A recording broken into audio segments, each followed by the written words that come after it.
বাজারে কিছু প্রবেশাধিকার চাইছি, বিশেষত সাফটার অধীনে যেন আমাদেরকে সুযোগ সুবিধা দেওয়া হয়। টেক্সটাইল, জ্বালানি, ঔষধ শিল্প, কৃষিপণ্য, তথ্য প্রযুক্তি, এই খাতগুলিকে আমরা বেশি সম্ভাবনা হবে বলে মনে করেছি। এছাড়া কৃষি, মৎস্য এবং প্রাণী সম্পদ ক্ষেত্রেও সহযোগিতার সম্ভাবনা আছে। পাকিস্তানের পক্ষ থেকে জ্বালানির রপ্তানির বিষয়েও কথাবার্তা হয়েছে, খুব প্রাথমিক কথাবার্তা হয়েছে, হয়তো আরও ডিটেলস পরে হতে পারে। পরিবহন এবং যোগাযোগের ক্ষেত্রে আপনারা জানেন যে চিটাগং এবং করাচি বন্দরের মধ্যে জাহাজ চলাচল শুরু করেছে, যদিও নিয়মিত না। আমরা এটা একটু নিয়মিতভাবে যেন জাহাজ চলাচল করে সেদিকে একটু মনোযোগ দিতে বলেছি। এবং ফ্লাইট চালুর ব্যাপারে দুটো এয়ারলাইন্সকে প্রাথমিক সম্মতি দেওয়া হয়েছে। এখন এটা ডিটেলস ওয়ার্কআউট করা হচ্ছে। সেক্ষেত্রে এটা সম্ভব যে এই দুই দেশের মধ্যে সরাসরি বিমান যোগাযোগ সম্ভব হবে। সেক্ষেত্রে ব্যবসা বাণিজ্যে যেমন সুবিধা হবে, তেমনি ট্যুরিজম এবং অন্যান্য ক্ষেত্রেও অনেকটা সহজ হয়ে আসবে। আমরা শিক্ষার ক্ষেত্রে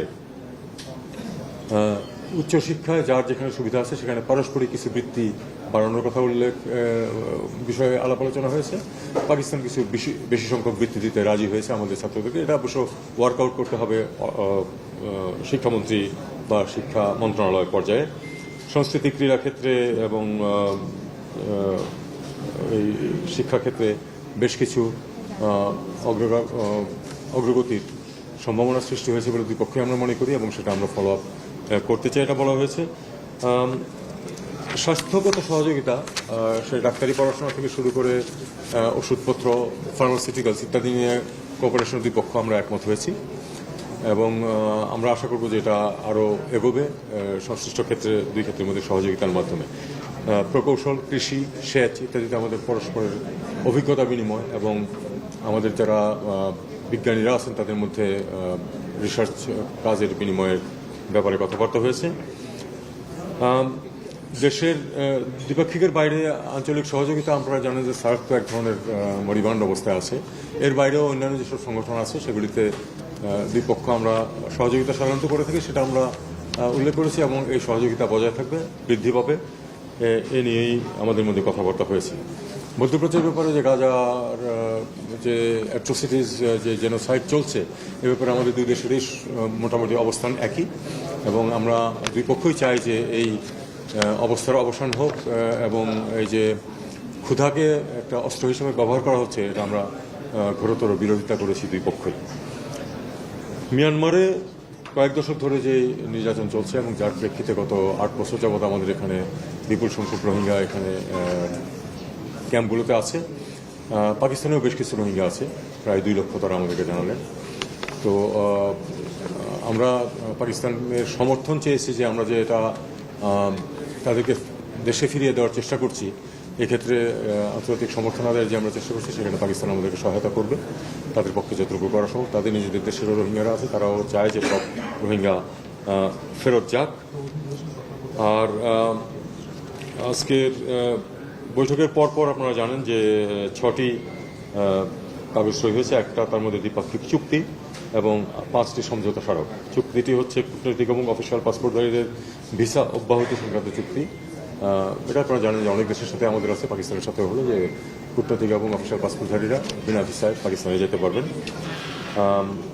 সাধারণ নাগরিকদের ভিসার ক্ষেত্রে পাকিস্তান আমাদেরকে জানিয়েছে তারা অনেক ইজ করেছে, একদিনের মধ্যে ভিসা দিচ্ছে তারা, এবং একদিনের মধ্যে ভিসা দিচ্ছে, এবং অনেক ক্ষেত্রে ভিসা অন অ্যারাইভেলও কোনো কোনো ক্ষেত্রে দিচ্ছে। আমরাও, আপনারা জানেন যে আমরা এ ব্যাপারে অনেক ইজ করেছি, আগে যেরকম রেস্ট্রিকশন ছিল সেগুলো দূর করা হয়েছে, এবং এ ব্যাপারে দুই পক্ষই আমরা চাই যে মানুষের যাতায়াত যাতে সহজ হয়। বাণিজ্য বিষয়ে একটি যৌথ ওয়ার্কিং গ্রুপ নিয়ে সমঝোতা স্মারক হয়েছে। সাংস্কৃতিক বিনিময়ের জন্য একটা সমঝোতা স্মারক হয়েছে। ফরেন সার্ভিস একাডেমি দুই দেশের, তার মধ্যে সমঝোতা স্মারক হয়েছে। বাংলাদেশ সংবাদ সংস্থা এবং অ্যাসোসিয়েট প্রেসের পাকিস্তানের মধ্যে একটা সমঝোতা স্মারক হয়েছে, এবং বিআইএসএস এবং আইএসএসআই এর মধ্যে পাকিস্তানের আমাদের বিআইএসএস এর মধ্যে একটা সমঝোতা স্মারক হয়েছে পারস্পরিক সহযোগিতার জন্য।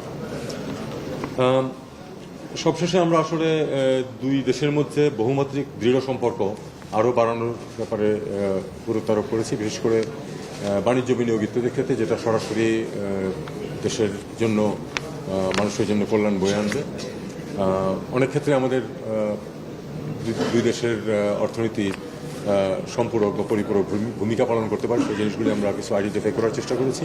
আপনারা জানেন যে পাকিস্তানের বাণিজ্য মন্ত্রী এবং এখনও আছেন এখানে, আজকে রাত্রে উনি চলে যাবেন।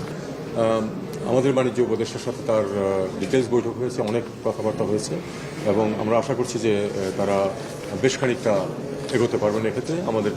আমাদের দেশ থেকেও যেন আমাদের মন্ত্রীরা ওখানে যান পাকিস্তানে, সেই জন্য তারা আমাদেরকে নিমন্ত্রণ করেছেন এবং আমরা উভয় দেশ দ্বিপাক্ষিক এবং বহুপাক্ষিক ইস্যুতে যাতে আমরা ঐক্যমত পোষণ করতে পারি এবং কাছাকাছি থাকতে পারি সে ব্যাপারে আমরা এক ধরনের মতানৈক্য প্রতিষ্ঠা করেছি।